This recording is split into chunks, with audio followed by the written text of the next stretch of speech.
Meeting number 8 of the Standing Committee on Transport, Infrastructure and Communities. Pursuant to Standing Order 1082 and the motion adopted by the committee on Thursday, September 18th, 2025, the committee is resuming its study of the Canada Infrastructure Bank's loan for new vessels for British Columbia's Ferry Services Incorporated. Today's meeting is taking place in a hybrid format pursuant to the standing orders. I'd like to take a moment to make a few comments for the benefit of our witnesses and our members. Please wait until I recognize you by name before speaking. For those participating by video conference, please click on the microphone icon to activate your microphone, and please mute yourself when you are not speaking. For those on Zoom, at the bottom of your screen, you can select the appropriate channel for interpretation, either floor, English, or French. For those in the room, you can use the earpiece and select the desired channel. A reminder that all comments should be addressed through the chair. Also, for those joining us by video conference, I have two placards, one in yellow, one in red. If I raise the yellow, it means that you have 15 seconds left, and I ask you kindly to wrap up your remarks. And if I raise the red, it means that I will unfortunately have to cut you off mid-remarks. So we try and avoid the red. I'd like to now welcome our witnesses for the first hour today. We have with us from BC Ferry and Marine Workers Union, Eric McNeely, President by video conference. Welcome to you, sir. And we have from the United Steelworkers Union, Marty Warren, National Director, as well as Meg Gingrich, Assistant to the National Director. I'd like to thank you all for being here, especially at the god-awful time that many of you are joining us locally. And also, we also inflict pain on our members. Today, I would like to point out that it is Mr. Will Greaves' birthday, who is a member of Parliament representing British Columbia constituency, so he too was forced to wake up at 4:15 BC time. Point of order? Yes. As the chair, it was a member of a prominent boy band in Quebec. I believe he should sing happy birthday to Will. I call that out of order. That is overruled, sir. Well, thank you very much for taking the time to appear before us today. So we'll start our opening remarks off with Mr. McNeely. Mr. McNeely, the floor is yours. You have up to 5 minutes, please. Good morning. Thank you, Mr. Chair, members of the committee. My name is Eric McNeely, and I am the president of the BC Ferry Marine Workers Union. We represent more than 4,500 ferry workers across British Columbia, making us the largest maritime-focused union in Canada. Our members load the vessels, sail them, maintain them, and repair them. We keep coastal communities connected every single day. BC Ferry's decision to use the Canada Infrastructure Bank funds to build its next 4 vessels overseas is really a choice about what kind of country we want to be. Do we want to keep outsourcing our industry? Do we want to be dependent on other nations to supply our domestic vessels and short sea shipping? Or do we want to build a marine industry in Canada for our kids to build, load, maintain, and operate vessels? Do we want to start investing in Canadian workers and Canadian communities? When BC Ferry sends contracts offshore, we lose more than work orders. We lose apprenticeships for the next generation. We lose good family-supporting jobs. We lose tax dollars that would circulate in our economy. Most of all, we lose shipbuilding capacity here at home. Every vessel built offshore weakens our country. We're told it's cheaper. But when you look beyond the sticker price, the story changes. When you build offshore, you inherit offshore problems. Big ships' parts don't ship like a package from Temu. They weigh tons, require special handling, and take weeks or months to source. Technology designed for another market isn't always compatible here, and we've lived this. When BC Ferries brought in ships from Germany, we had to special order washroom tap sensors from Europe because North American parts wouldn't fit. When a motor failed, the repair team had to be flown in. A vessel from Greece arrived without the proper collision bulkhead and had to be rebuilt. We've also seen issues with foreign steel and proprietary systems that left us waiting on foreign suppliers for critical parts. All of these impact service, leaving grandma waiting on the proverbial tarmac for a ferry that never comes. When passengers are left stranded, it's our members holding the bag, trying to explain why the ferry won't sail, fixing the problems, and sailing behind schedule. Each one of these so-called savings end up costing more through delays, repairs, reputation, and retrofit. These aren't isolated examples. They're part of a track record of poor planning and poor leadership with higher costs tied directly to offshore builds. We can't keep letting this happen. Public funds should come with requirements for Canadian material and jobs. Otherwise, we're paying for the illusion of savings while making ourselves dependent on foreign markets and builders.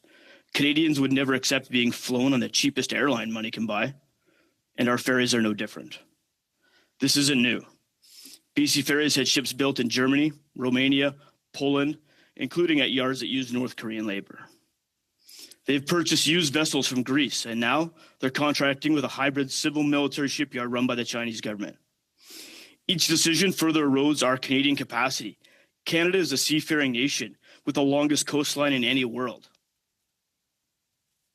Our shipyards have built fleets that help win wars, carried goods to every corner of the world, and that tradition has diminished, but it has not disappeared. We still have large players like Seaspan, Davie, and Irving, and we still have smaller yards like Allied, Point Hope, Kehoe, and Ontario shipyards, to name a few. With predictable work, these yards can keep the skills alive that Canada needs to remain a seafaring nation. We know this committee doesn't control BC Ferries governance.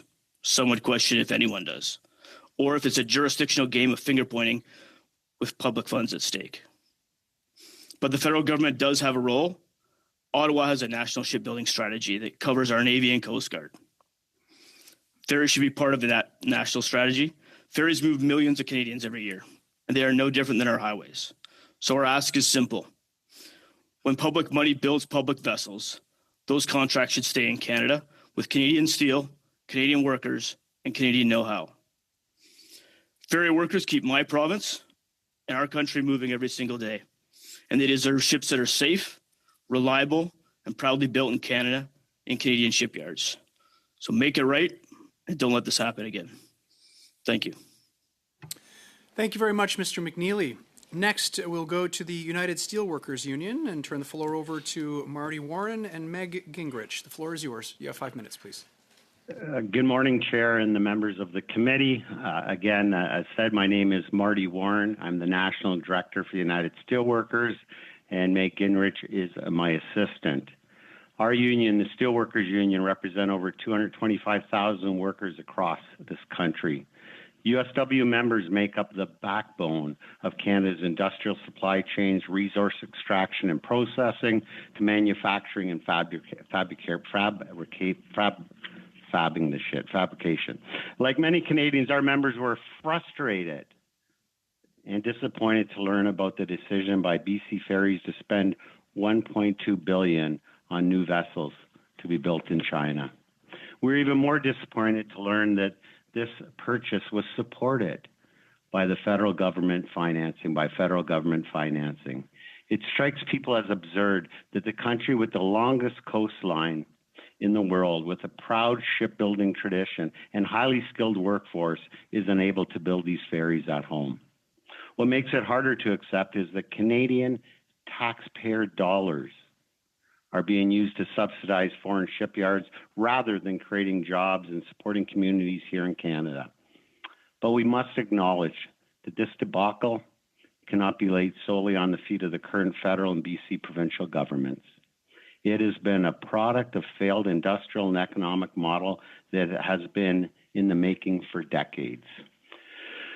Procurement in this country has been guided by the lowest cost at any price, without regard to long-term benefits, national industrial capacity, or supply chain security.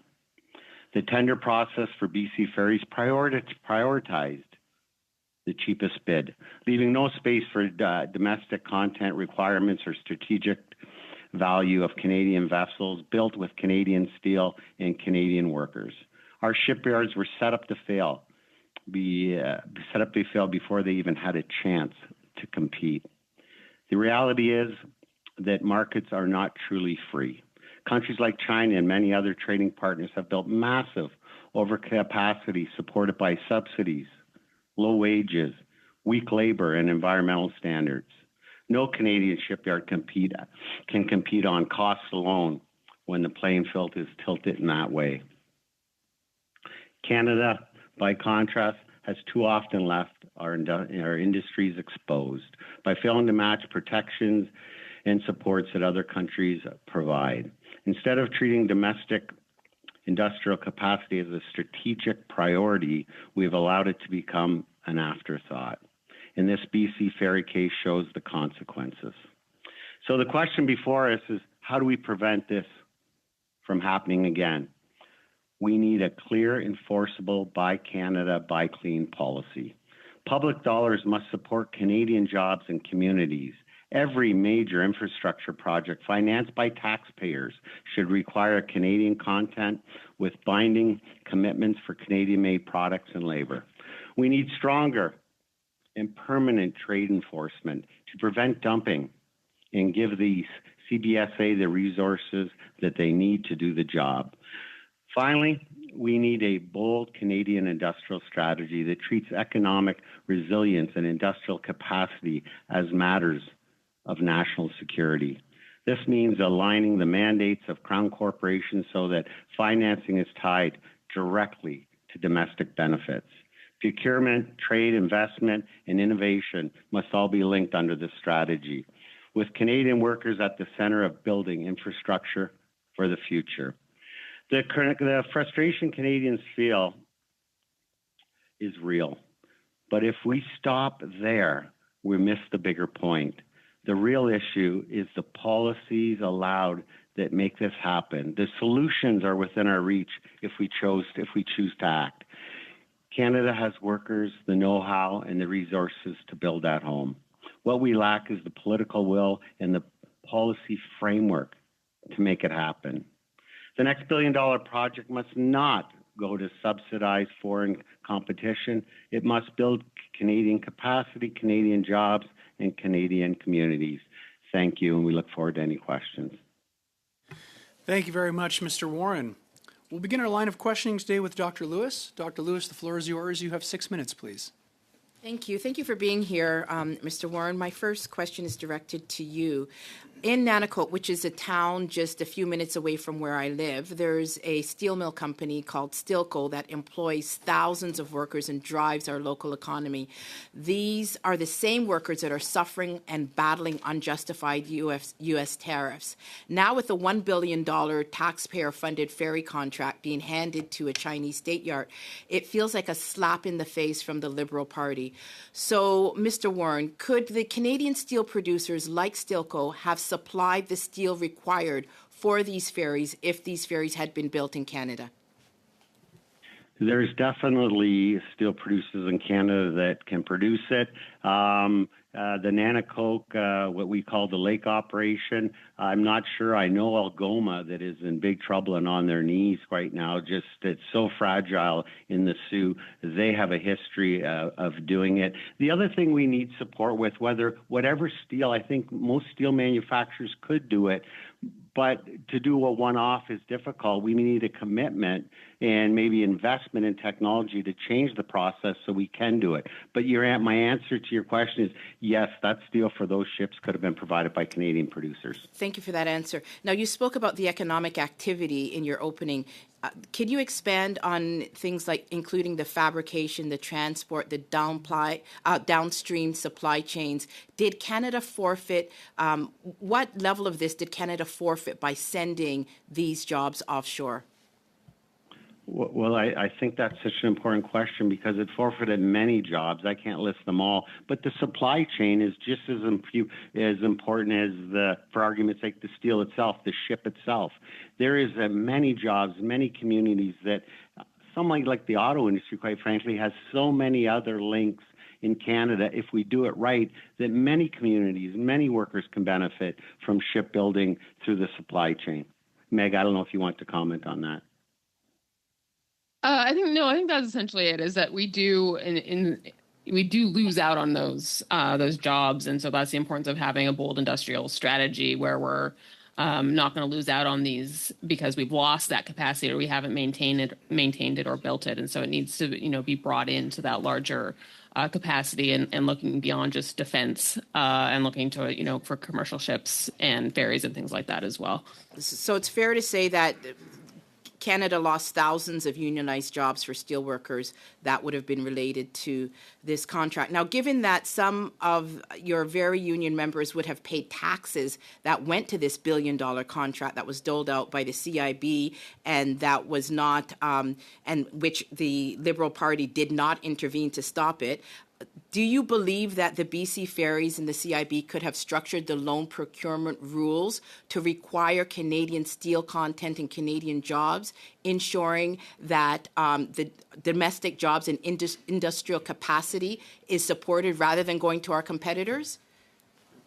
Yes, I think that is exactly what could have been done and should have been done. And to your original point, when we just race to the bottom for the cheapest price, what we really do lose is the taxpayer base. A lot of these jobs are good jobs, raise a family, perhaps own a home, retire in dignity. And when that work isn't provided to Canadians, we lose the tax base. We lose the tax base for hospitals, education, infrastructure.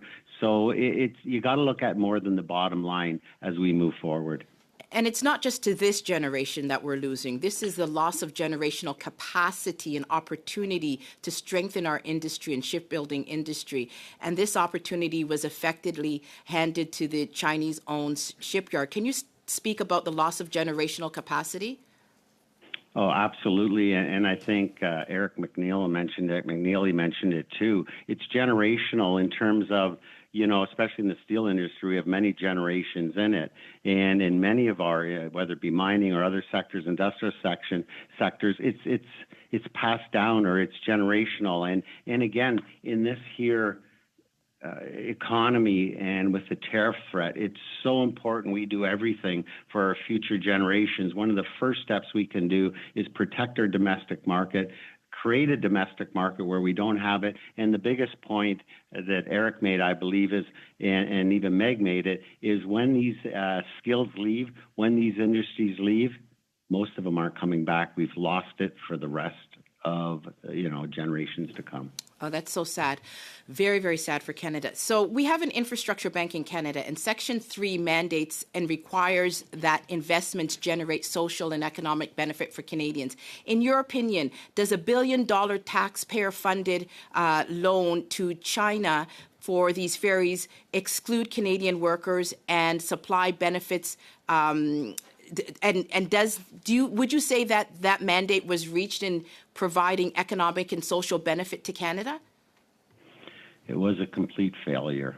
What could have been done, and not only set up for the first, I think, 2 to 4 ships, there's another 14 coming. We could have invested in the infrastructure where we were lack it to do it ourselves and provided good paying jobs for tax base and our communities. It was a debacle, as I said, a failure. Thank you very much, Dr. Lewis, and thank you, Mr. Warren. Next, we have Mr. Kellaway. Mr. Kellaway, the floor is yours. You have 6 minutes, sir. Thanks, Mr. Chair, and thanks for the witnesses being here at the time that you are in BC. And it's really important to just comment for a second. It's great to see the unions here. I grew up in a union house, a UMW house. My father was a coal miner for 40 years, and our house was raised in a union environment, in a union family, and provided us a great deal. I want to start off with Mr. McNeely. And you, during your opening remarks, you talked about the importance of the National Shipbuilding Program, the procurement process, what that's done for C-SPAN, I know, and jobs in BC and the supply chain, Quebec, and also in my home area, not quite, it's 4.5 hours away, but in Halifax. But the impacts are felt in Cape Breton in terms of jobs and the supply chain. And when we're talking about this particular item around BC Ferries, it's a provincial Crown Corporation, provincial procurement process. But what things, from your experience, sir, can you learn that perhaps the provincial government, the Crown Corporation, BC Ferries, can learn from the procurement process federally?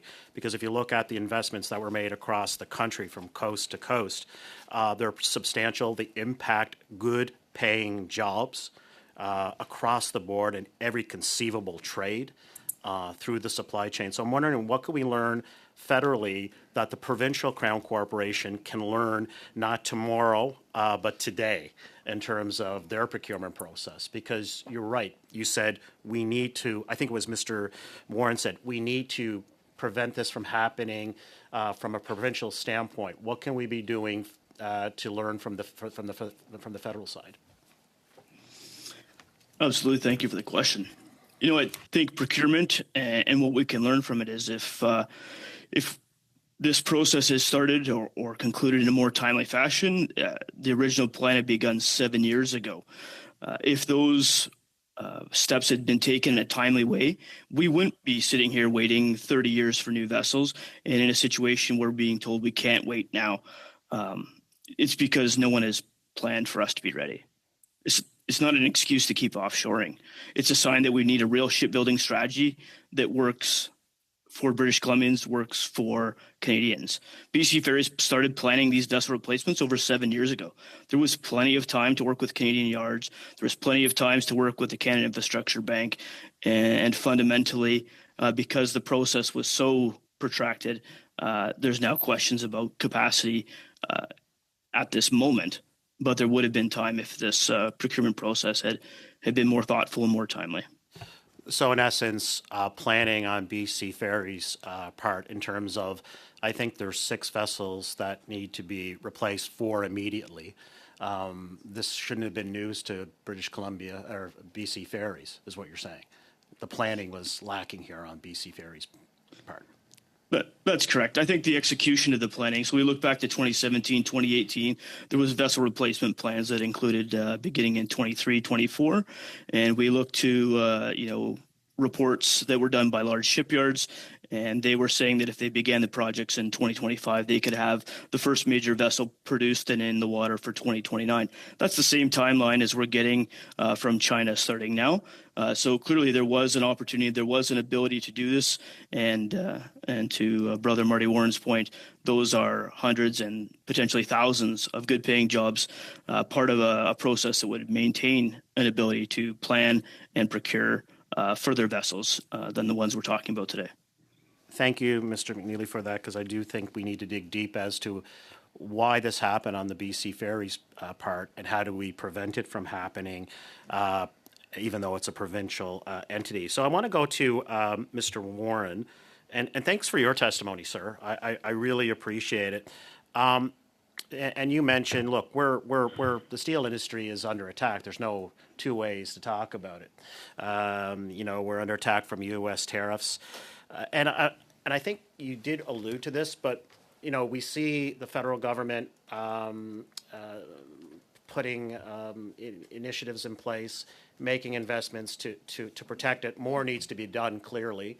But I'm wondering, how can all levels of government, and in particular, when we look at this particular example on the provincial side, we need to do more on the federal side. We're doing more, but on the provincial side, because when we look at the anatomy of this issue, what it is predominantly BC Ferries. They're planning, perhaps. But what can we be doing in terms of protecting steel workers and not just federal, but also provincial? Yeah, good question. Thank you. I just so you understand, or folks there understand that the steel industry, a nation without a steel industry is I'm not sure we can call it a nation, quite frankly. But just so you're aware, and this is how important this kind of stuff is and procurement is. Right now, we're being shut out of the U.S. market, basically, or a lot of our product, 65% of it used to go down there, and we're being shut out. And we only have access right now to 35% of the domestic market because of the foreign steel that's being shipped into Canada. So how do we do this? How do we support it?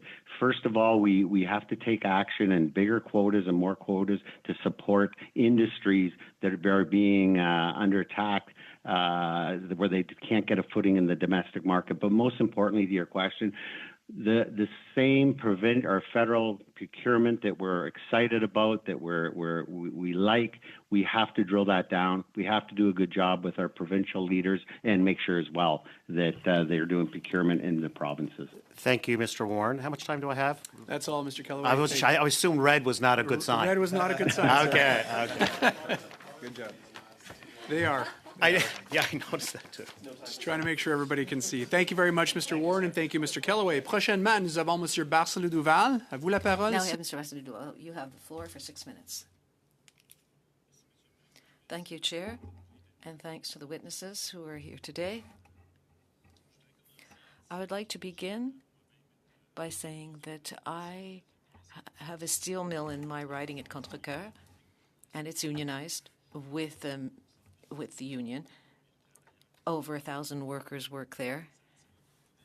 And this contract granted by the government for Chinese ships, or financed by the Canadian government, ordered by BC Ferries, has had a lot of repercussions here. We see people knowing that the industry is in difficult, there are U.S. tariffs, and at the same time, we see a government promising one thing, but actually doing the contrary. And this creates a lot of disappointment, a lot of concern. And I was wondering whether you've had similar reactions to what I had from your members.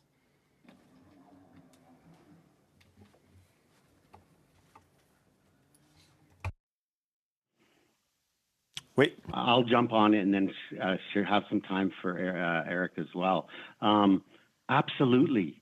Not only steel workers, but even everyday workers are wondering what is going on. We're being attacked by the U.S. in many sectors. Let's not forget auto, aluminum, forestry.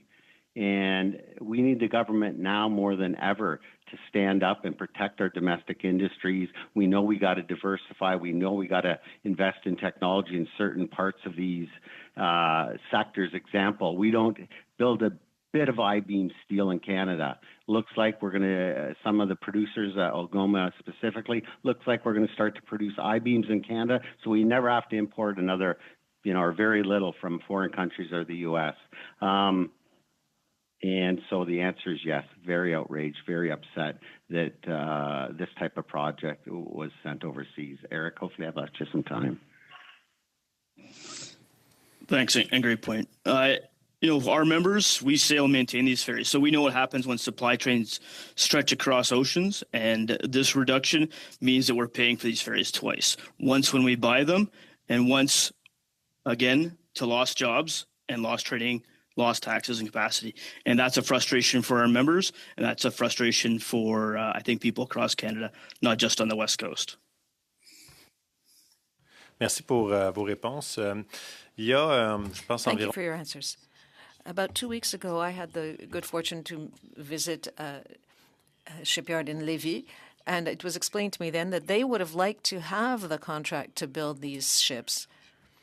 There was an issue of the way in which the call for tenders was made, which made it very difficult for them to be competitive. They were saying that the only criteria that was examined was cost, and that this was planned last minute, and that gave them very little time to adjust their production schedules. But they have the room, and they're able to increase their production capacity. That's not an issue, or they could create production capacity and hire people. So they're complaining that there's no long-term vision from the federal government, and this seems to reflect what you have heard, Mr. McNeil, and also Mr. Warren.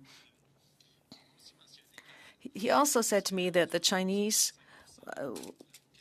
would be now covering 65% of world production for maritime production compared to 5% 10 years ago. How do you react to that, to see that we're a bit of an accomplice in the fact that China is taking over nearly the entire global market for ship production?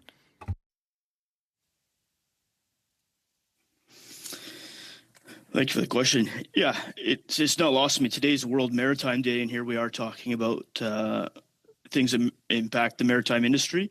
And I think, to your point about the shipyards, the only thing the lack of bids proves is that the process was stacked against domestic yards. And I think it's time for our government to invest in our workers, because no yard in Canada is going to scale up if work keeps going overseas. 65% of commercial shipbuilding done in China. Unless we invest here in the industry at home and we stop sending contracts overseas, we're not going to have an industry. And to Marty's point, if we don't have an industry for shipbuilding, we're going to lose reasons to use our steel. We lose our steel. We lose our domestic capacity and our sovereignty and independence in that field. So we need to provide a process that makes it so that future builds can put value on supporting local jobs using our local materials and continuing to reinforce our local supply chains, because that's how we build a country that works. And we want to talk about large national projects. I can't think of a larger national project in a country with a massive coastline than shipbuilding. Merci. Je sais qu'il ne me reste pas beaucoup de temps. J'ai une dernière question rapide que je voudrais vous poser à Thanks. tous I know I don't have much time, so I have a last quick question for both of you. I would like this to be written and duly noted, even if it seems to be obvious.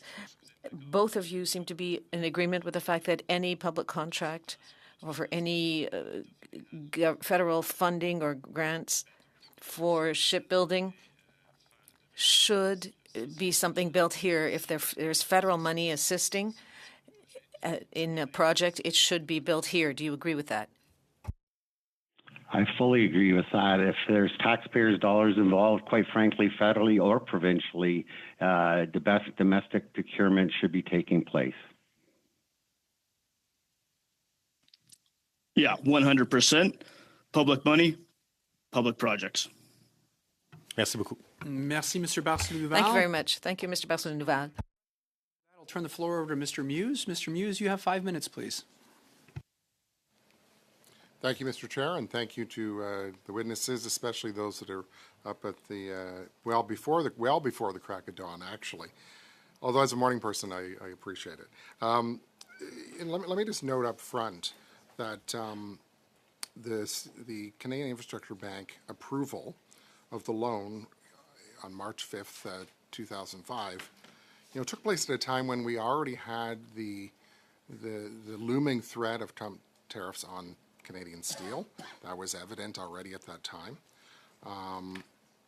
and yet this went ahead, and really the government was not straight with Canadians about the process and the timeline for which that happened, and it really didn't come to light till June.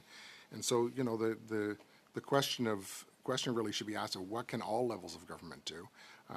Yes, this was a provincial procurement, but there's a role, and I think that's being fleshed out here in the testimony, for a Canadian industrial strategy. And, so that is something the federal government has a direct role in. I would note that in September, the early part of September, there was a summit in Hamilton, being a Hamilton area MP, and having been to Stelco many times. This summit was at DeFasco, and it was entitled Made in Canada, Ferries and Rail Summit. I mean, how ironic that would be the title of a summit taking place after $1 billion in taxpayer funds were subsidizing the construction of ferries in China. May I ask the United Steelworkers, were you invited to that summit? Yes, we were invited, and I did attend virtually. And that's another example where federal and provincial governments, through consultation, to bring industries together to talk about big projects, to talk about how they may have to invest or do change their process a little bit, to be involved. Because what I seen there was a lot of connecting the dots. In terms of different industries connecting, and I just think we could talk about procurement, and that is so important, but the step after procurement is to work with sectors and industries to get them in the room to talk about the process and who can do what and how can we.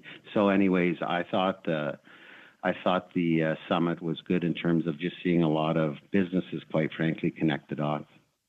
And I mean, that's not new. I mean, I've met with the USW before, and you've talked often about, and as you did today, about the essential role of the steel industry in the Canadian economy, in any economy, and that investment in infrastructure in Canada should be using Canadian steel. Similar to Mr. Barcelou-Duval, I actually had the opportunity to visit a shipyard recently, Ontario Shipyards, which are located on the Hamilton Port, as well as in Port Weller in St. Catharines, and they were also at that summit as well. And so here we have a local shipbuilder who has capabilities that could be part of that industrial strategy, that could be part of building this out, and they were out of the loop. They're actually not part of the national shipbuilding strategy, and so that's an oversight for sure. Any comments on that? On because they use local labor, they use local steel in what they do. So both from Mr. Warren and Mr. McNeely, any comments on that?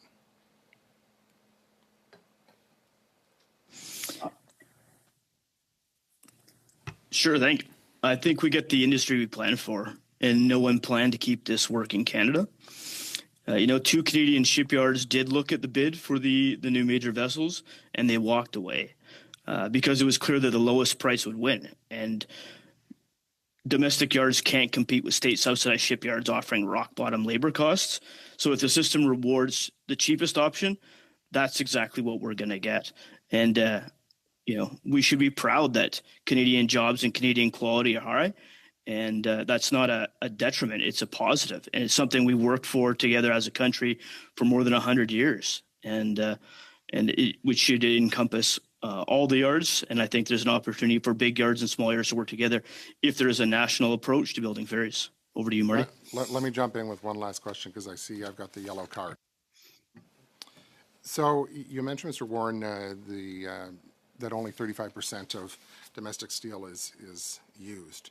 I mean, obviously, one of the existential threats, other than the U.S. tariffs, is the dumping, and China is, of course, one of the biggest, most egregious offenders of that. And so, maybe just to elaborate a little bit more on here we have a Chinese company getting Canadian taxpayers' dollars using Chinese steel as opposed to Canadian steel. Yeah, it's just outrageous.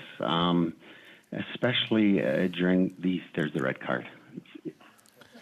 Apologies. Thank you very much, Mr. Warren, and perhaps another member will provide you with an opportunity to finish your response. Thank you very much, Mr. Muse. Next, we'll go to Mr. Greaves. Mr. Greaves, the floor is yours. You have 5 minutes, sir. Thank you, Mr. Chair, and good morning to all of the witnesses. Thank you for joining us. As a member from British Columbia, I represent Victoria. I very much appreciate the time of day that you've joined us out there in Pacific time. My question is for Mr. McNeely. As a member of this committee who regularly rides the ferries and whose constituents rely upon BC Ferries every day, I'm wondering if you could speak to the perspective that you and your members have on the current state of ferry service in BC. As you mentioned, it's your team who sail and maintain these ferries. Can you speak to how well ferry service levels are currently serving coastal communities in BC? Yeah, I think that the amount of ferries that have been serving the coast of BC hasn't changed in decades, while the population has grown. That means the capacity on those vessels is getting more and more dramatic, more full, if you want it that way. So I think the system hasn't been planned for the future in a way that it probably should have been, but population increase hasn't been a surprise, and vessels get older every year. This isn't a crisis of vessel age. It's a shortfall on planning. And to suggest that we are now at a crisis point was only highlighting the failure of leadership of the quasi-private public BC Ferries model. This has been more than 20 years since it's been a public-private process, and it hasn't benefited British Columbians in the way it should. But that doesn't mean that we quickly run or should quickly run away from domestic production in favor of quick and cheap. Thank you for that answer. So would you then agree then with the basic proposition that BC Ferries does in fact need to procure new vessels and expand the size of its fleet in order to maintain and improve the quality of ferry service in British Columbia? Yes, there needs to be investment in ferries in Canada, and that includes the West Coast and on BC Ferries. Some members of this committee have called for the Canada Infrastructure Bank to reverse the loan that was offered to BC Ferries to support this procurement. This is something which has been discussed already by other witnesses, and I'm sure we'll revisit again. But from your perspective and that of your members, can you speak to what impact the cancellation of the existing contract would have on your members and on BC Ferry's capacity to meet its customers' needs in the medium term? Sure. So I think what I hear from my members is that we want to see public money not being sent overseas when it could help rebuild the Canadian industry. And if this was really about urgency, BC Ferries would have acted when this process began in 2017. So our ask again is simple. It's if taxpayers are paying for it, the benefits should stay here. Good jobs, technical skills, and local supply chains will deliver parts quickly and more effectively. And that means in the long term, there will be a better service for British Columbians, and repairs on ships and ship consistency will be better over the duration. And we're looking at vessels that are running right now 40 to 60 years in the water. Those are British Columbia made vessels. And if we want vessels that are going to last a long time, we continue to build them in British Columbia and in Canada. Thank you for that. Let's talk about Canadian shipbuilding then for a moment. I think everybody on this committee certainly agrees that we would like to see vessels built in Canada and Canadian public money going towards supporting the Canadian jobs that would benefit from those investments made domestically. Over the last 15 years, Canada's shipbuilding strategy has sent a significant amount of business to Canadian domestic shipyards. I'm wondering if you could speak to how that federal government support for the shipbuilding industry in Canada has affected the capacity for shipbuilding in British Columbia, and how your members and those whom you represent may have benefited from that federal support for the Canadian domestic shipbuilding industry. Sure. Well, I'll try not to speak too much for the shipyards since my members don't work at them. But what I will say is that, we look back over the past couple of years, and C-SPAN said they had the capacity. Davy said they had the capacity. And I think that's a testament to ongoing federal investment. But to continue with domestic production and domestic shipbuilding, there needs to be a plan in place, and continued lack of investment in that means that the capacity is a challenge. So there's a real opportunity to look at how we build ships in Canada and move forward in a way that works for all Canadians. Thank you very much, Mr. Greaves. Prochainement, nous avons Mr. Barcelou-Duval. À vous la And parole. I'll have Mr. Barcelou-Duval. You have 2.5 minutes. Thank you, Chair. Over the summer, we had Aaron Curry, President of the Canada Infrastructure Bank, to deal with the funding of the Canadian ships granted by the Infrastructure Bank.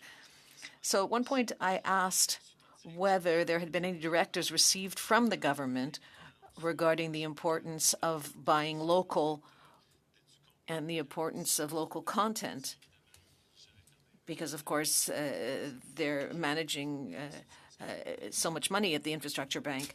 And the answer that I was given was that no, for them it was business as usual,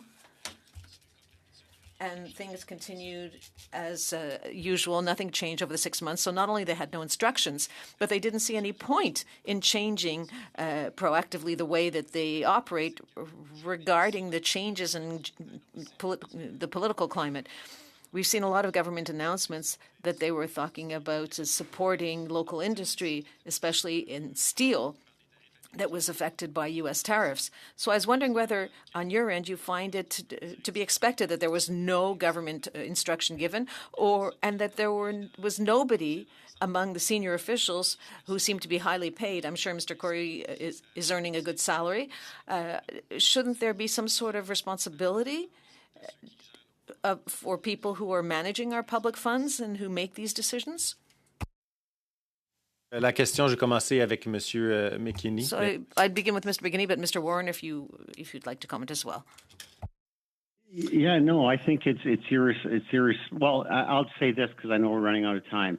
When I spoke, I talked to the BC Ferries is a problem and it's a disaster, but it's been years in the making, where it's always been the cheapest source to get the goods.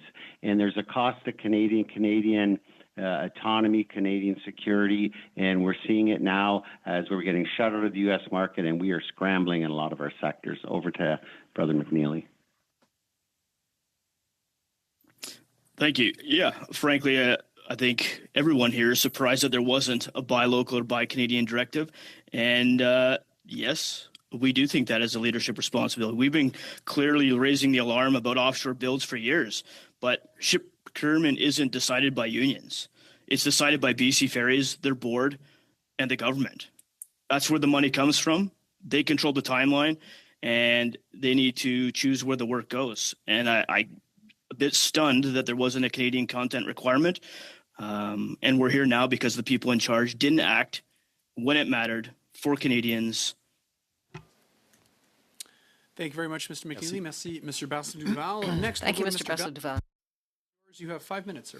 Thank you, Mr. Chair. Mr. McNeely, do you think workers in the People's Republic of China make better workers than Canadians?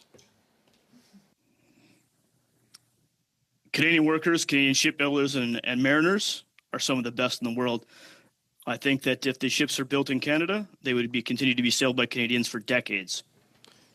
Do you think China can make higher quality ships than we can here in Canada?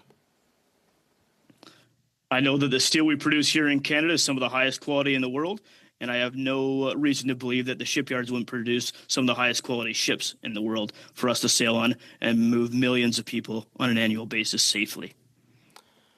I want to ask you now the same question that I asked the CEO of BC Ferries, which he struggled to answer. Do you think that the state-owned shipyards in China follow the same level of safety, labor, and environmental standards as the shipyards here in Canada do? I will be more succinct than the CEO of BC Ferries. No. So to follow up on that, why do you think at the end of the day this contract was awarded to a state-owned shipyard in China and not one here in Canada? What was the so-called competitive advantage that in your opinion, the shipyard in China had? Yeah, the competitive advantage that shipyard has is twofold. One, they've had a country that's been investing in their domestic ship capacity through a hybrid civil-military process, meaning that shipyard is funded and the work there is done at a cut rate because their government invests in it, and also their steel is heavily subsidized. That makes it more challenging on a cost basis, and I think that in Canada we pay a bit more for what we get, but the quality we get is much higher and will last forever, and it's something we can be proud of. We're looking at potential knock-on impacts to the industry in British Columbia and Canada if you build large vessels here of billions of dollars. Now we're looking at hundreds of millions of dollars over the lifetime of vessel just for the repair and refit. That's the scraps, not the pie. I know C-SPAN mentioned that they would have liked to build the ships here, but that they couldn't compete with the state-owned shipyard in China, who were, I believe, paying their workers about 7 times less. Is it essentially the case, in your view, that we are offshoring these critical shipbuilding jobs to an adversarial regime because they're willing to pay their workers less and have them work in harsher conditions? We've been offshoring shipbuilding for decades, unfortunately, through BC Ferries and others. And we could have started building smaller vessels, medium, minor, intermediates, and then build towards large vessels. Over the last 20 years, that hasn't occurred. And now we're at an inflection point where I think the decision to go with a Chinese shipbuilder has highlighted that failure of leadership and that failure of long-term planning. Can you detail what are the main priorities that your union fights for your members? Is it higher wages, better working conditions, these kinds of things over the past years and decades? Yeah, so through the 70s and to now, we've been fighting for better working conditions, safe working conditions, a reasonable sense of quality in life. And we're proud of the work we've done. There's still lots of work to do. I'm in bargaining later today, and that's a process that continues on an ongoing basis. But we have progressed our membership and people around the coast and around Canada in a way that we don't necessarily see in the People's Republic of China. But what then is the point of having a union and achieving these results for your members if your government simply then turns around and offshores these jobs to a country like China that doesn't have these wages, that doesn't have these working conditions, and basically undercuts everything that you've been fighting so hard to achieve over the past decades and years, as you mentioned? Well, I think that's the key point here is we need to push for stronger federal rules to keep public investments supporting Canadian jobs. We need to get the federal government to expand the national shipbuilding strategy to include ferries because we need to spend Canadian tax dollars on Canadians and not offshore, because every time we offshore that money, we're not saving it, we're burning it in someone else's economy. And one last question for you. Do you think that it's fair that at a time China is hitting our farmers and seafood harvesters with tariffs as high as 100%. We are allowing these ships to be built in a state-owned shipyard of that very same country and then being able to enter this country tariff-free? Do I think it's fair? No. We're giving public money to public infrastructure, and it's leaving the country before a single welding torch is sparked. Thank you very much, Mr. Gunn, and thank you, Mr. McNeely. Next, we'll go to Ms. Wien. Ms. Wien, the floor is yours. You have 5 minutes, please. Thank you, Mr. Chair. Thank you very much to the witnesses for joining us this morning. I'm learning a ton about this space and really thrilled to hear from you all. I want to ask a little bit about kind of looking forward, because the decision has been taken by BC Ferries, and as we move forward with new policies as a new government, we have some measures that we have done to kind of invest in the skills building for the sector through apprenticeships, et cetera. Could you talk a little bit about the kind of proactive measures we should and can continue investing in that can support building the local capacity, domestic capacity? As someone who's a woman, want to see more women in trades. Are there kinds of programs? I know we have a Women in Skilled Trades initiative that we've been supporting. Are those the kinds of things that can help strengthen and grow our domestic capacity so that we can be prepared to and move forward on that? Creating the conditions so we can have those jobs here. I'll jump in real quickly. I think it's vital, especially as we bargain, and we bargain a lot for investment, because investment is the key to survival of a lot of sectors. But with investment comes technology, and whether it's re-educating somebody in the current workforce, or there's a change in terms of other opportunities for workers to jump into new sectors. I think training is at the key to this. So we have a workforce ready to go and that can jump in when new business start, or to maintain normal or current businesses is the word, with technology change. And just following up on that, I would concur. There's a lot of skills building they can do. My members repair the vessels, work on them, and operate them. I think there's opportunities for the federal government to support education. There is some skilled work supports for women in trades and trade generally. I think there's a shortfall at the federal level where mariners who are advancing their certificates through engineering and navigational roles aren't eligible to apply for employment insurance while in school, and that's different from the trades. So I think there's some opportunities there, and certainly as with a workforce that is nearly 70% men, I think there's real opportunities to get more women into it. And we look at our maintenance facilities, we're looking at about 3% women in our maintenance trades facilities. So yeah, there's opportunities there, and supports from the federal government would build those jobs. And if there's work to do, then they can last for generations. Thanks very much. I want to ask a little bit about some of the measures that I know our government has started to introduce over the last few weeks and months. $70 million in 3 years to help to do some of that support. So, and this is going to be administered through provincial and territorial labor market. I don't know what an LMDA is. I'm sorry. That's an acronym I'm not entirely familiar with. But So some of the measures and investments that we are doing that are about reskilling, as well as some changes federally for new federal procurement rules that will require us to have steel used in federally funded infrastructure. Are these the kinds of measures that you think will help have a more important made in Canada, buy in Canada, support Canadian approach? Meg, did you want to comment? Sure. I mean, I think that it's a start. I mean, I don't know. I mean, the amount, 70 million, like, we'll have to see if that is sufficient. But I do think that these training initiatives are important, and ensuring that they're actually tied to larger strategies about where we want to invest and what types of jobs we want to create, and that it's not just thrown around willy-nilly without any sort of larger plan, because I think that's what we're seeing here is that we didn't have an industrial strategy that was sufficient on this. We didn't plan and invest in the way that we could have and anticipate. And then there's all sorts of, even in terms of the infrastructure bank not having, conditions tied to it that are meaningful in any way to ensure that money that goes from them actually leads to the creation of local jobs and sourcing local materials. And so it just points to this larger, as we've heard from Marty and from Brother McNeely today, that it's this long-term failure of any sort of strategy and coordination. And the federal government really can play that role in sort of coordinating, investing, and determining where the money needs to go as part of a larger strategy.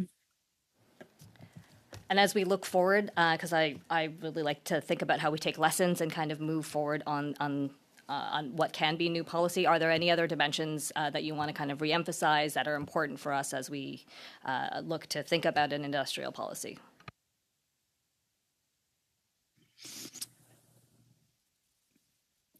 I think when we're looking at industrial policy, we need to look at the whole ecosystem that occurs. So the life cycle, whether it's building a vessel, operating a vessel, or recycling vessels, there's a real shortfall of that full life cycle thought in Canada. So I think if we're going to tie federal money to any part of that cycle, or all of it, in my opinion, then we really want to ensure that there's a tie into Canadian. So I think we really need to look at the training opportunities for that entire life cycle, and that includes those who operate and maintain the vessels as well. Thank you very much, Ms. Wien. Thank you, Mr. McNeely. Thank you, Mr. Warren. And thank you, Ms. Gingrich, for joining us early this morning. We very much appreciate your testimony on this very important study that our committee has embarked on. I wish you a wonderful day as I suspend for 5 minutes so that we can welcome our next round of witnesses. Thank you once again. This meeting is suspended to the call of the chair.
Order. I'd like to make a few comments for the benefit of our second round of witnesses. Firstly, please wait before I recognize you by name before speaking. For those participating by video conference, click on the microphone icon to activate your microphone, and please mute yourself when you are not speaking. For those on Zoom, at the bottom of your screen, you can select the appropriate channel for interpretation, either floor, English, or French, and for those in the room, you can use the earpiece and select the desired channel. A reminder that all comments should be addressed through the chair. And finally, for those joining us online, I have two cards, one yellow card and one red card. If I hold up the yellow card, it means you have 15 seconds left in your time. If I hold up the red card, I'm not trying to be mean, but unfortunately it means I will have to cut you off to ensure equality of time to all members. I'd now like to welcome our witnesses. From BC Federation of Labour, we have Suzanne Skidmore, President by video conference. Welcome to you. From the British Columbia and Yukon Territory Building and Construction Trades Council, we have Brian Burke, Executive Director by video conference. Bryn, my apologies. Bryn, my apologies there. Shipyard General Workers Federation, George McPherson, President by video conference. And I can see in the background, as some of you are next to windows, it is very early in the morning, and I want you to know on behalf of all members, we appreciate you being here with us this early. We'll start our video opening remarks with Ms. Skidmore. Ms. Skidmore, the floor is yours. You have 5 minutes, please. Thank you, and thanks for the invitation to speak with you all this morning.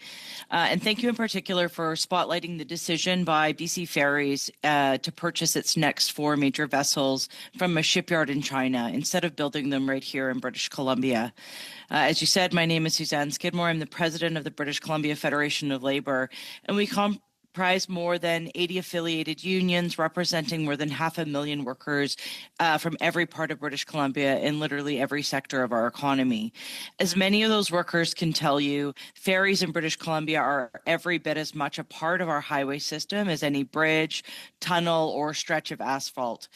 Both the southern and northern legs of the Trans-Canada Highway include ferry crossings. Ferries get goods to market and people where they need to go, from the inland ferries crossing rivers and lakes to the marine networks operated by BC Ferries, serving our islands and coastal communities.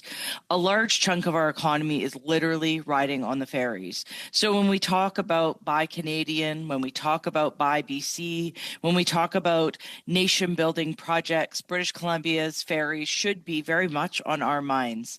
And if Buy BC is to be more than a slogan, surely it should mean that a project as significant as the next major addition to BC's ferry fleet should be built in our province. Surely it should mean that the hundreds of millions of dollars that we pour into a project like that get rolled back into our local economies through wages, taxes, and of course spin-off businesses.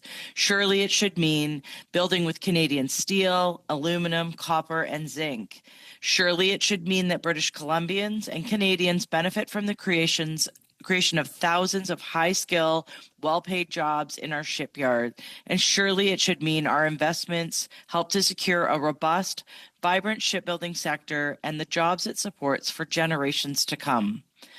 And surely, when it matters most, when it comes, when it can have the biggest impact on our economy, Buy BC should mean truly buying in BC. But the management of BC Ferries have chosen instead to prefer short-term cost savings over the long-term benefit to our province and country.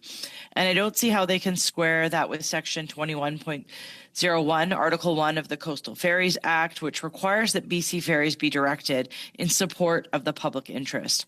It would be hard for me to overstate just how large an opportunity is being squandered here. It goes beyond the impacts of this one project, enormous as it is. And we are in the middle of a trade war with both the United States and with China, and our governments have asked the working people of British Columbia and the rest of Canada to rally together in solidarity. And working people across our country did that. Whether it was in checkout lines or e-commerce shopping carts, workers are still looking for that Made in Canada label. They expect our governments to do the same, and it's not too late to do just that. We want to see a commitment for the construction of BC Ferries to happen in Canada starting now. We want to ensure that everyone who sails in those 4 new ferries can be proud to know that they came from a BC shipyard built by their neighbors from Canadian materials.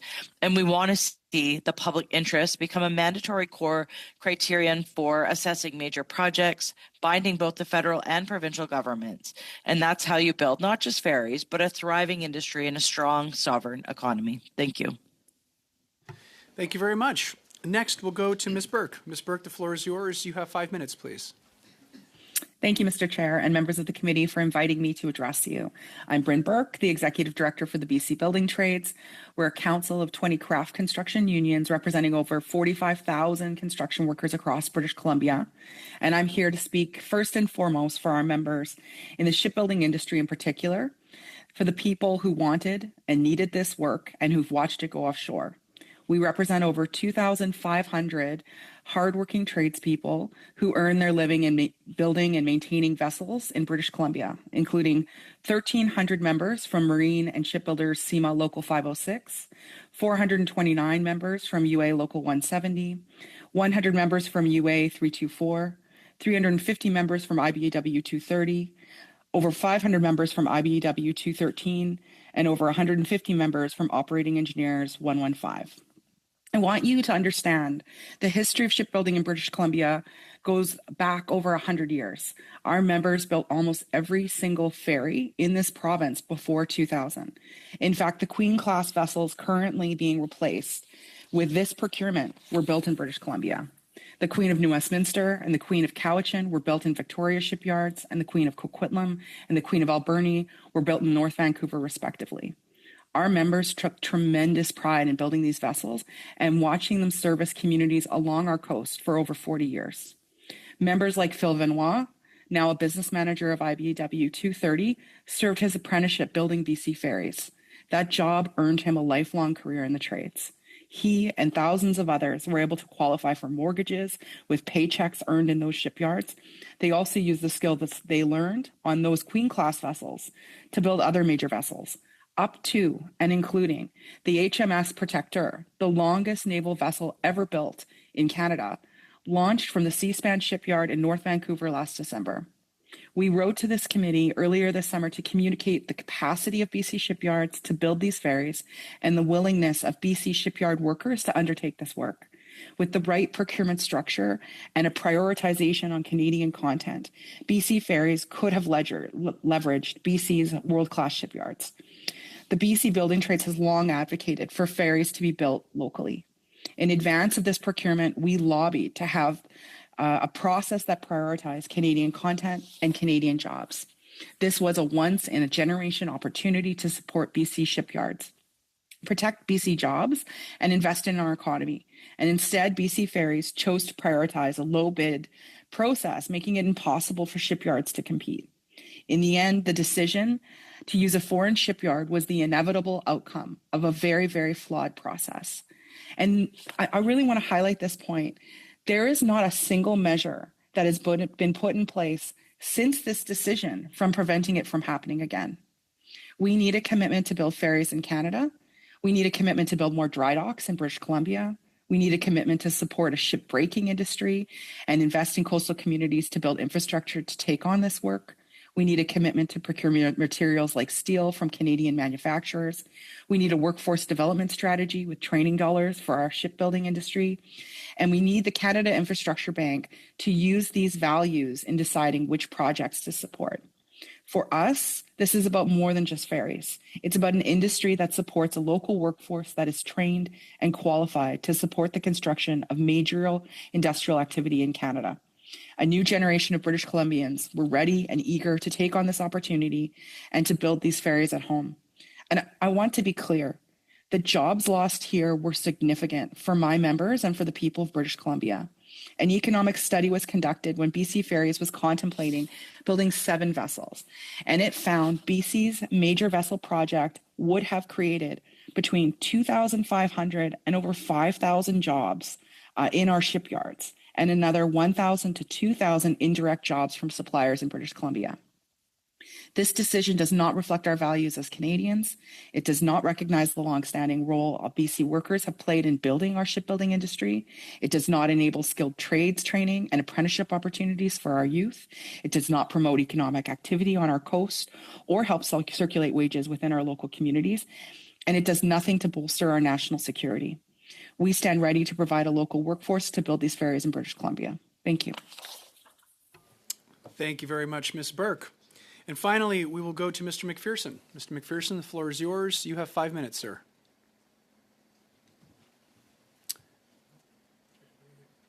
Sir, I'm just going to, if I could ask you to just unmute yourself so that we can all hear your testimony.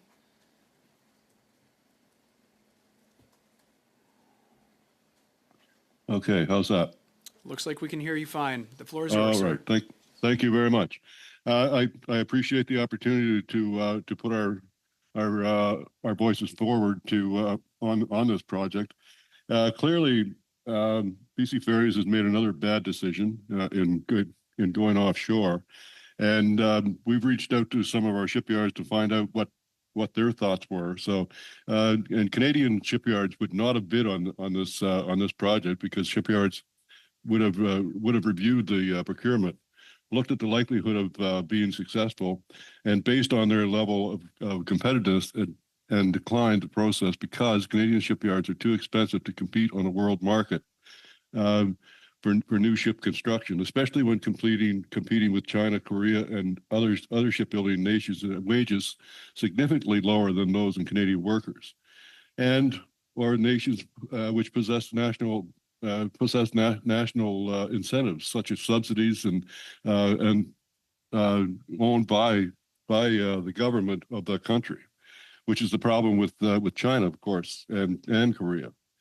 The capability and facilities are committed to the national shipbuilding strategy. There's an insignificant market for Canadian builders to maintain large commercial shipbuilding operations unless supported by the NS.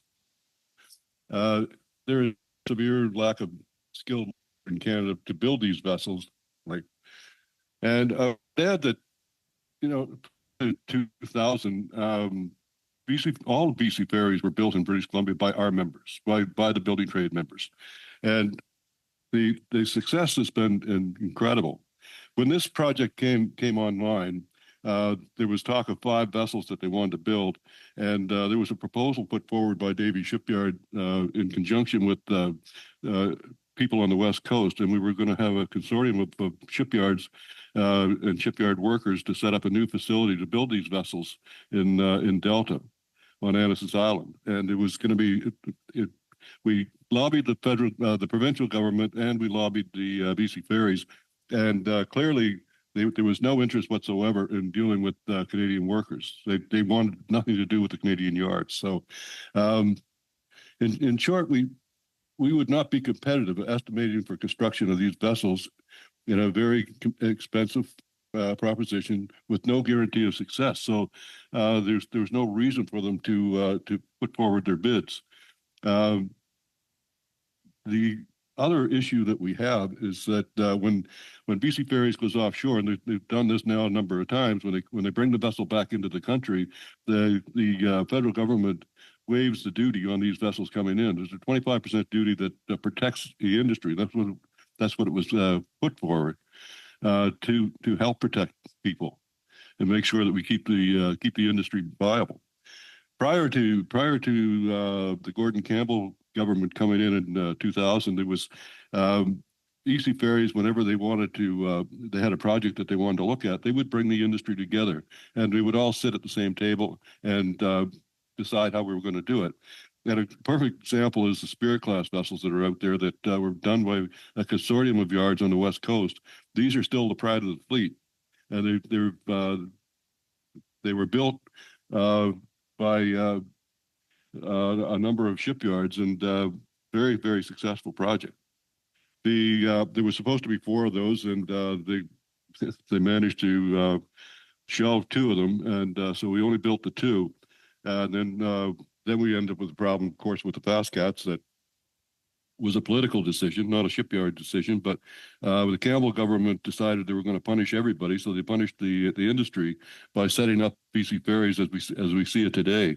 But there's no self-interest in what we're doing with BC Ferries. They don't put any value in the Canadian workers. They just decide that they're going for low bid, and that's the bottom line for them. So I'll leave it at that. And, I'll just leave you with the example of looking at the Jones Act down in the United States. There's a country that protects their industry.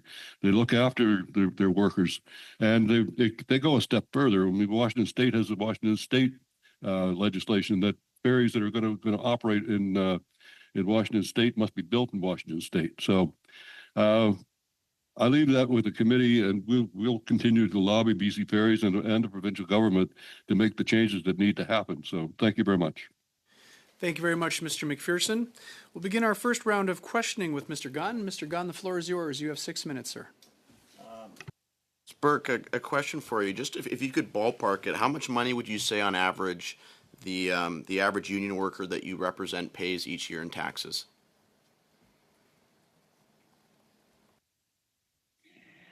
I would say that the average wage, if you were to average it out between apprentices and journey people, is probably about 100,000, 110,000. So 30,000. And would you say it's a good use of their hard-earned taxpayer money to subsidize shipbuilding jobs in another country, particularly the People's Republic of China? I want to be clear, we're furious at this decision. And I feel that we're in this position where people are saying, well, now the deal is done and it's inevitable and we have to move forward. And as George indicated, they were working with Davy to present an alternative for many years. We were working with C-SPAN to present an alternative for many years. We did not have to be in this position. And to be before this committee and arguing, that somehow there's a sense that we didn't have the capacity to build these ferries in British Columbia is very frustrating to me. I literally took the Spirit of Vancouver Island over on Monday to get to Victoria. These vessels are world class, still operating. Meanwhile, vessels that we're building in other countries have end of lives that are half the age of the fleet that we built here. So it is very frustrating, and they should have been built in British Columbia. Do you think Canadian shipyards and Canadian workers have what it takes to build these ships? 100%. 100%. And again, I will repeat, we built the Queen class vessels over 40 years ago.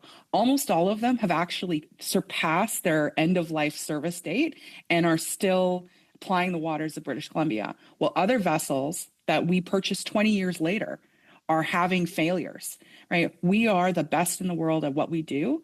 And our workers deserve to be compensated fairly. And that I will also say that the shipyards we're competing against, it isn't that Canadian workers are making too much money. We are competing against shipyards in Europe and in China where the states are sponsoring these shipyards. They're investing in these shipyards. They are subsidizing these shipyards. So there's nothing sort of extraordinarily expensive about Canadian labor. It's just that their governments believe in investing in those industries. You mentioned the word investing in the industries, which I find interesting. We have a federal government now that's talked a lot about building Canada strong, investing in the economy. Do you think subsidizing to the tune of $1 billion, thousands of shipbuilding jobs in China builds Canada strong? As I've said, I'm incredibly frustrated that we're in this position where a contract has been given to a shipyard in China to build 4 vessels that we could have substantially built in Canada. Both the federal government, the provincial government, BC Ferries itself has kind of framed this as there's been a spontaneous need to increase the capacity of BC Ferries. Has this decision that we need new ships come out of nowhere, or should they? We have a provincial government that's been there for 8 years, a federal government that's been here for over 10 years.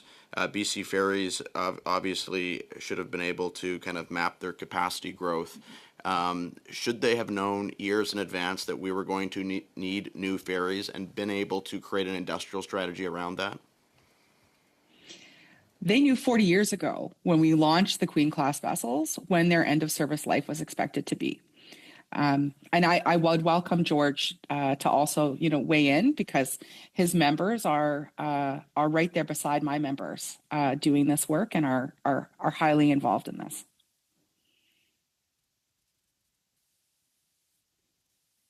McPherson, did you want to weigh in on that? I know you've been calling for years for an industrial strategy to build ferries right here in British Columbia. Does it surprise you that we haven't got our act together here in 2025 when you've been calling for this, I believe, for over a decade? Well over a decade, probably 2 decades. And we worked extremely hard with the East Coast Federation as well to try and put a shipbuilding strategy forward with the federal government. We lobbied hard, we fought hard, we looked like we were getting some success, and then all of a sudden things changed. But as we look at the BC Ferries, and it was, as I said before, if there was a project coming down the stream, they wanted to sit with the industry and discuss with the industry where they were going with that project and how they were going to put it together. And then everybody would just put their gloves on and go to work and get it done. But there's a lot of jobs out there to be had, and people need to put some value back into the industry. The industry is, as Brent says, well over 100 years. We've got a long history of building ships, and they're world class. They last forever. Look at the first 3 that were built in Germany back in around 2003, 2004. Those vessels will never see the life that that the ferries built in British Columbia will have. They just won't last. And it's becoming clear now that the problems that it creates. We get vessels breaking down, and we don't have parts to fix them because everything was bought in Europe. So then there's a time frame of how we go and we source out those parts to get that vessel back in service, and it creates a huge problem. So I don't know. I don't have the answer, but I do have the answer. The answer is that we got to put this industry back together the way it's been for the last 100 years. So, thank you. Thank you very much, Mr. McPherson, and thank you, Mr. Gunn. Prochainement, nous avons Monsieur Lauzon. À vous la parole, 6 minutes. Mr. Lauzon, you have 6 minutes. Thank you, Chair. First of all, I'd like to thank all of our witnesses for being here today, especially this morning at such an early hour for some of you. Clearly, the first question is for Ms. Bourque. Ms. Bourque, or perhaps the others. For workers' unions, to what extent is it important to respect the provincial authorities when you have this kind of tender? In other words, to allow provinces to legislate on this level?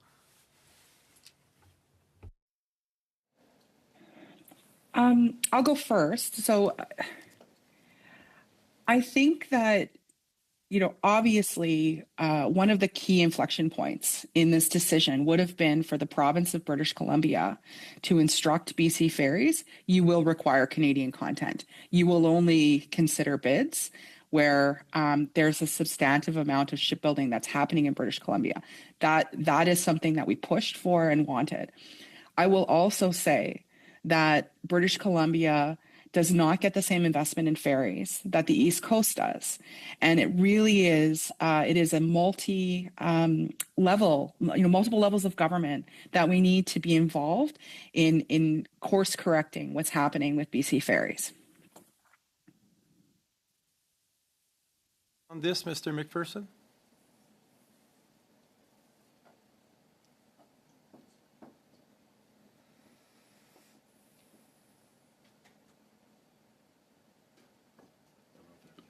So I think, you know, we look at the ferries.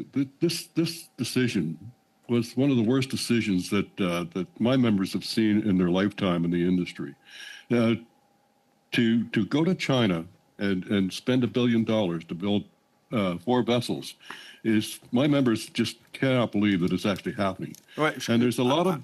I understand, Mr. McPherson, but the question is it important to respect the jurisdiction of the province with the labors? I think that, well, I think the province has some work to do. I mean, we've lobbied the provincial government many times, and just, do we respect their what they're doing? Sure, but they still need to look at what the industry is and how we're going to look after it. Dans le processus qui a été mis en place, évidemment. In the process that was implemented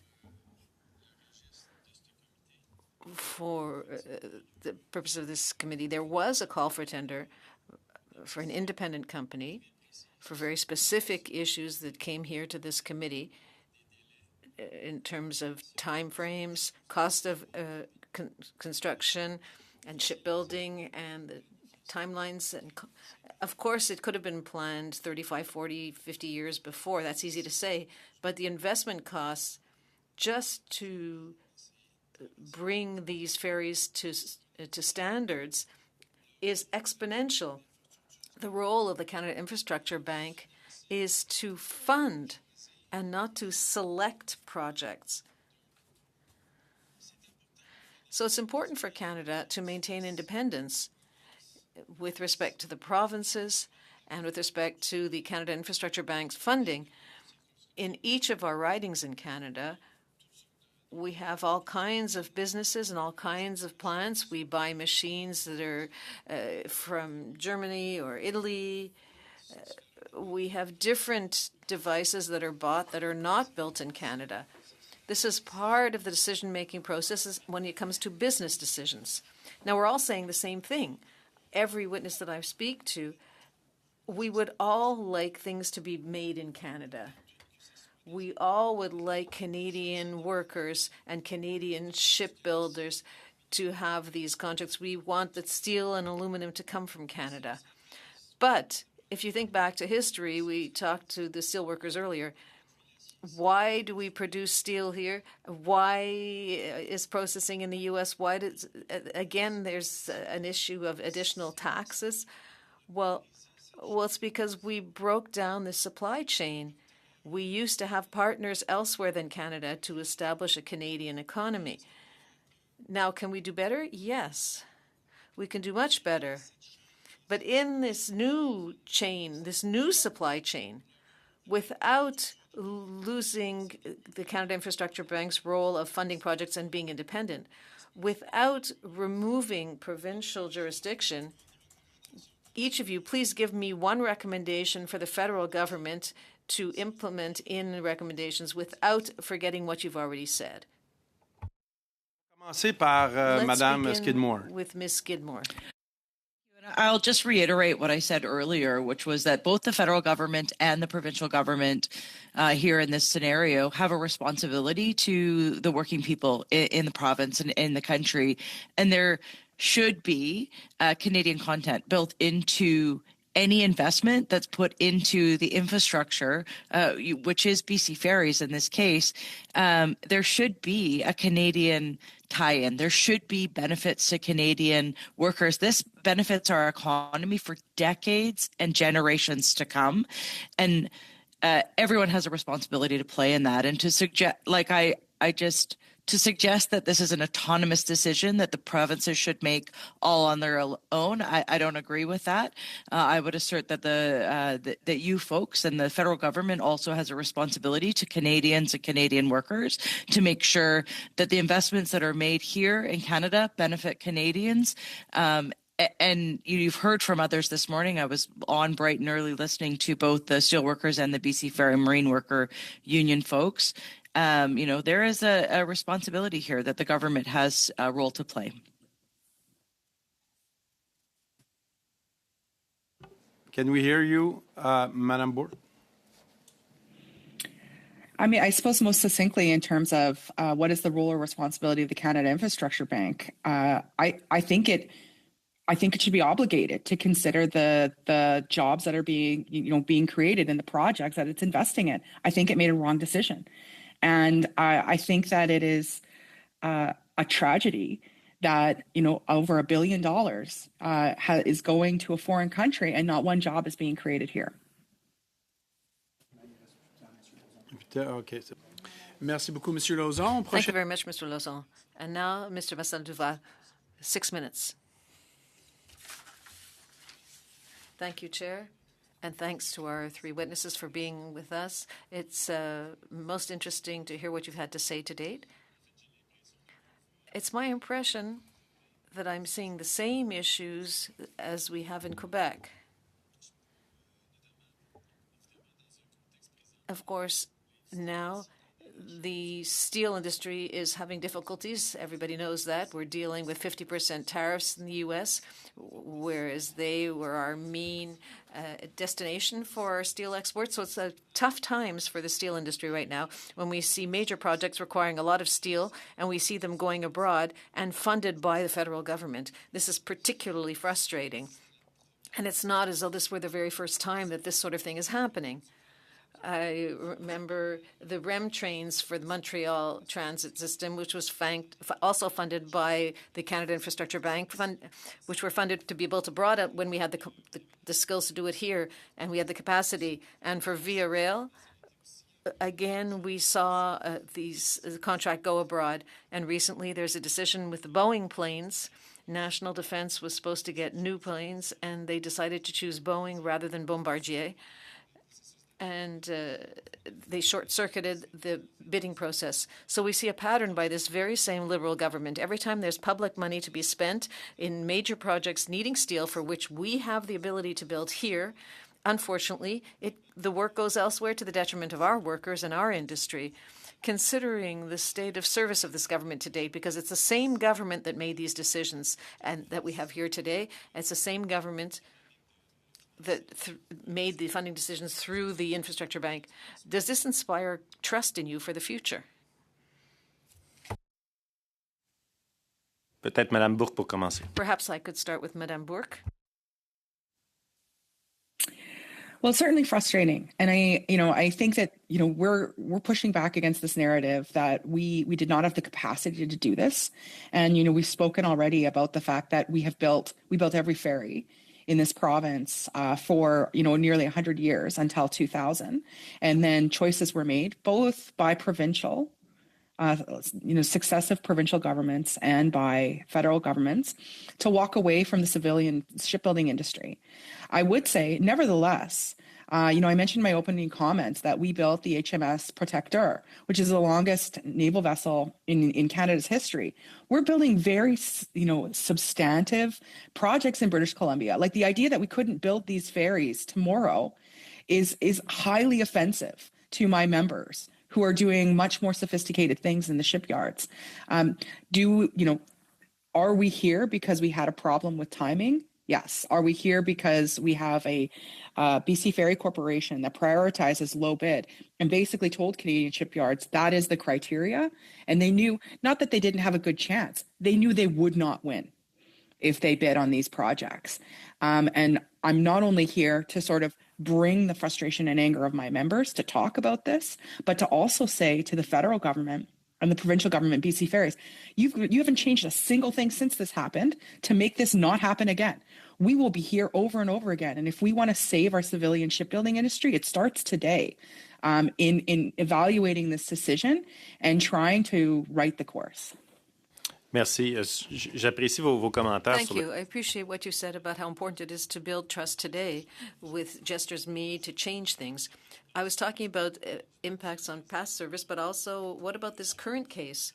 We had Ms. Freeland, who wrote a letter in which she said not a single federal dollar should go to this project, whereas in fact she was perfectly aware that the Infrastructure Bank had a plan to fund Chinese ships.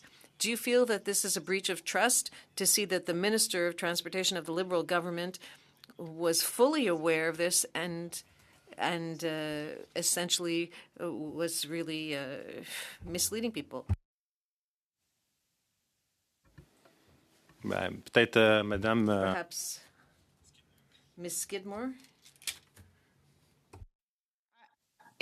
Look, I get that there's some highly political conversations going on around this, but my responsibility is here in British Columbia to the working people here in British Columbia. We had the ability to build the ships, as you've heard over and over again. We have the workforce to build the ships, and we're ready to do it. So regardless of who's in government, the commitment going forward as of now needs to be made, and changes need to be put in place to ensure that Canadian workers, that British Columbia workers, that they're building things that are used here in British Columbia. Right now we're talking about ferries, but of course there's other things to come.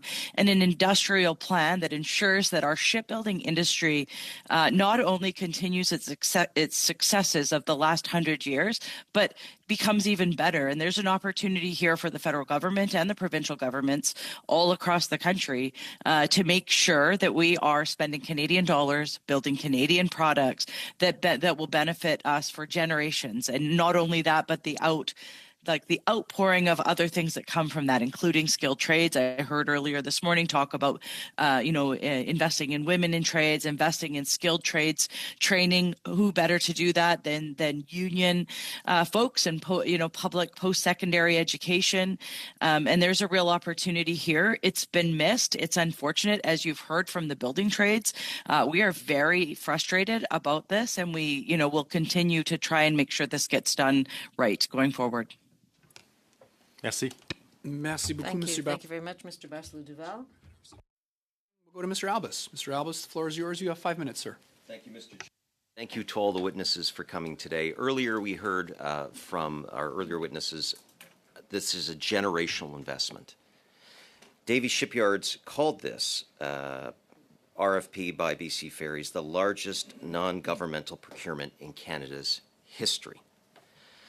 We've also heard from Eric McNeely that in China, the PRC, they actually have a hybrid model where they subsidize both their civilian and their military because it keeps that work coming. So I recognize, and conservatives recognize, that it is the workers that are going to be bearing the costs of this, both in terms of their tax dollars and a missed opportunity. And I just want to start first with Ms. Burke. Ms. Burke, you've pointed out the outrageous decisions by the Canadian Infrastructure Bank to not even blink when BC Ferries came to them and asked them for a below-market loan for over $1 billion, and there was no Canadian content requirement. Do you believe that the Canadian Infrastructure Bank has lost its way? Well, I think first I wanted to talk about that piece around civilian and national defense in shipbuilding, and to say that there's a saying in our industry that our shipbuilding sector is a three-legged stool, that it is national defense, it is private industry like cruise and fishing vessels, and it is civilian shipbuilding. And it's the three sort of pieces of work that keep us moving and allow for skills training, allow for growth, and make for a vibrant industry. And when you have one of those legs taken away, in this case, civilian shipbuilding, it really causes a paralysis in the industry. Now, on the Canada Infrastructure Bank, I've made it clear that I think that their decision is not in alignment with Canada's and Canadian values. And I think that they should be required to provide a lens to the decisions they make on, does this create jobs? Does this create opportunities? Does this benefit Canadian communities? I will say that it is incredibly frustrating as a British Columbian who needs significant investment in our ferry fleet to be in a position where we may be questioning whether there's federal support. And so I do reject this black and white, either the loan is canceled or it's not canceled. We need federal support for ferry construction in British Columbia. And I hope I'm articulating that well, that we need these dollars to flow to the West Coast. Well, you absolutely are. And I sense the palpable anger coming from workers who believe that they have the know-how if government, like other governments, saw the value in doing it here. Now, both David Eby and Mark Carney wrapped themselves in the maple leaf, said, let's build Canada strong, let's buy Canadian, let's move faster than we ever have before. And so one of the things I do know is frustrating to your members is that C-SPAN actually funded economic studies and presented them to BC Ferries in 2023. I believe it's called the Shiroka Report. It was done by a consulting group. BC Ferries has failed in its to produce those documents that this particular committee has, which I believe gave an argument for doing it here in Canada, an alternative vision. Do you believe that BC Ferries should come clean and submit that evidence so we can have a full conversation about the economic benefits of seeing these ships done in Canada? So, of course, as an organization of many unions that were lobbying to have this work come to British Columbia, we were aware of the Shiroka study. A lot of the economic benefit analysis in terms of job creation, in terms of how taxes would flow back into the community, all of that came from that report, and we've read it. I was surprised that it wasn't disclosed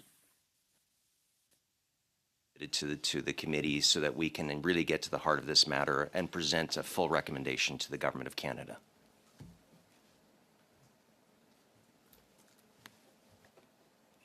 Sorry, the very first part of your question was cut off. Do you mind to repeat it? So you believe, though, that the BC Ferries has an obligation to this committee and to the public to submit those documents? I believe it's in the public's interest for that report to be made public. Thank you very much. Now, Patillo Bridge and closer to Mr. Greaves, the Johnson Street Bridge, both had considerable delays because of cheap Chinese steel. Are there concerns, and this could be to Ms. Skidmore, this could be to Ms. Bork, of the same kind of things happening here? 10-second response, please.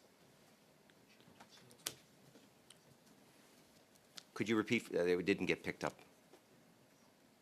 Oh, apologies. I was deferring to Ms. Bork. These are her members building these projects. Yes, we have concerns. My members are literally building the new Patillo Bridge and have experienced significant challenges with the quality of steel. Thank you very much, Ms. Bork, and thank you very much, Mr. Albus. Next, we'll go to Mr. Greaves. Mr. Greaves, the floor is yours. You have 5 minutes, sir. Thank you, Mr. Chair, and thank you to all of our witnesses for joining us this morning. As the Member of Parliament for Victoria, I would like to extend my appreciation to you for your opening comments, and particularly Ms. Skidmore and Ms. Burke, which emphasized the important role that BC Ferries plays in providing critical infrastructure to BC coastal communities, and how the interest that all of us on this committee really should be prioritizing is how we can ensure that BC Ferries is able to have the capacity it needs to meet the needs of British Columbians while doing everything possible to support Canadian jobs and Canadian industry through its procurement processes. I also note and appreciate the statement that was just made about how critical federal government support is to sustain Canada's shipbuilding industry. And I'd like to ask you to elaborate on that part with respect to the National Shipbuilding Strategy. Now in its 15th year, this strategy has been integral towards channeling federal government support towards shipbuilding across this country. Could we please hear you speak to how the National Shipbuilding Strategy has supported job creation and the shipbuilding sector in British Columbia, perhaps starting with Mr. McPherson, but I'd love to hear from all three witnesses.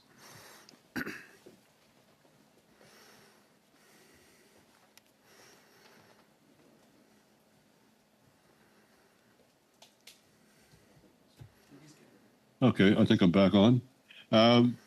The shipbuilding strategy has really brought part of the industry back to a very good level. We've got a lot of apprentices that have gone through, they've got a career in front of them. They're going to do extremely well.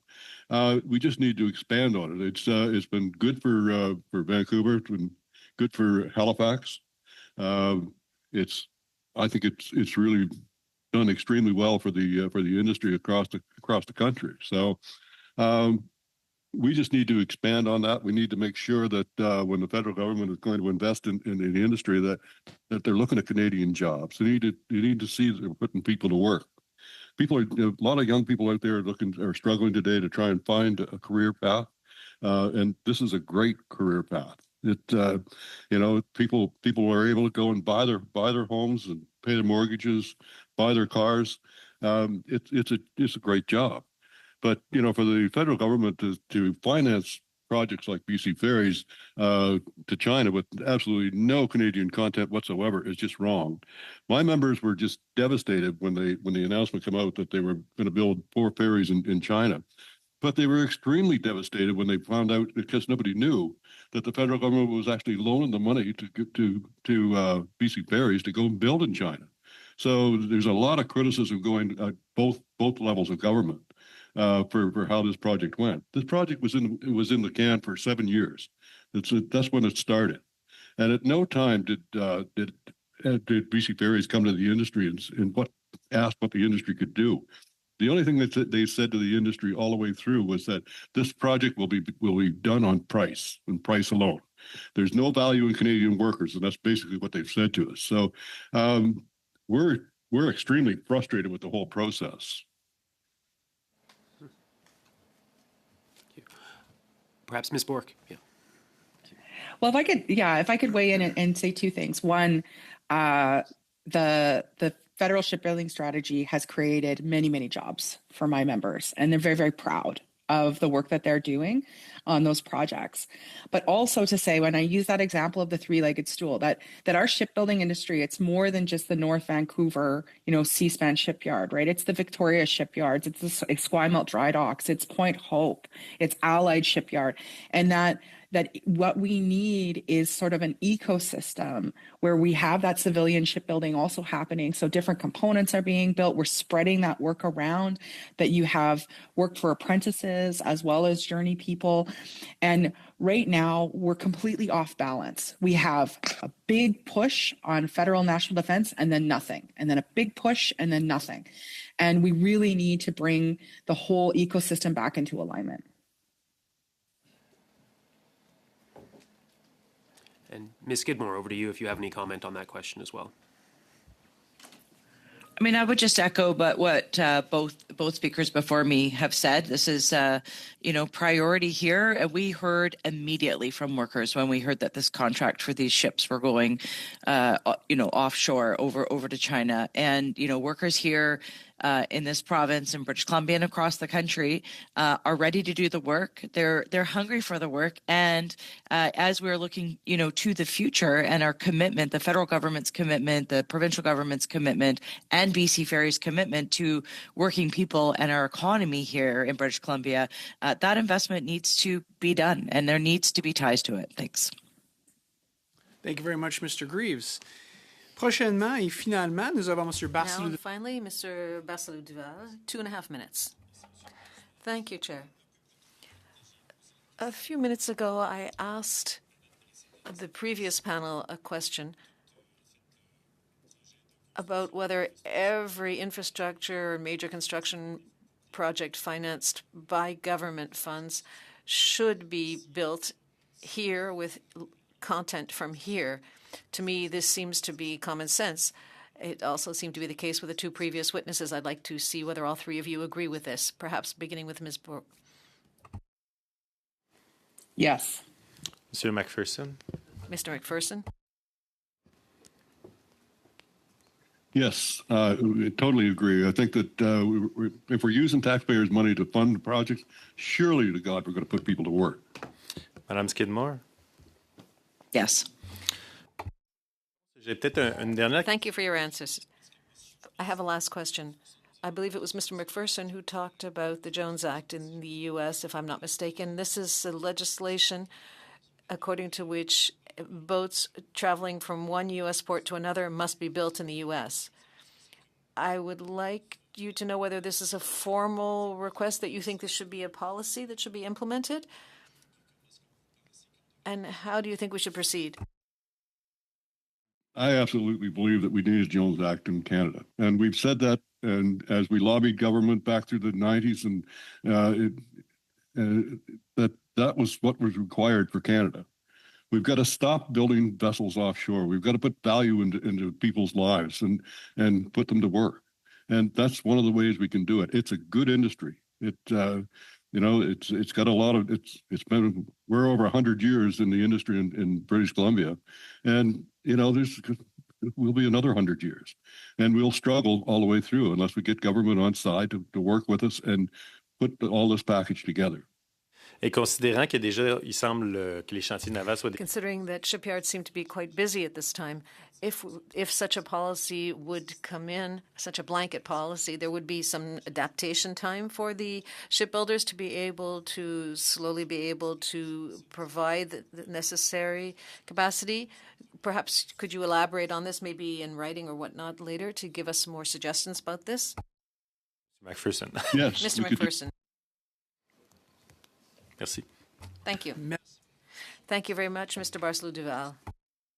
The member had said, if there's anything else you'd like to add to your testimony today or any recommendations you'd like to share with the committee, by all means do get those to us as soon as possible. We'll try and include those in our analysis.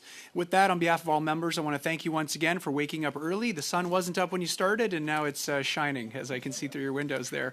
I wish you a wonderful rest of your day, and thanks again for contributing to this very important study. With that, colleagues, the meeting is adjourned. Thank you.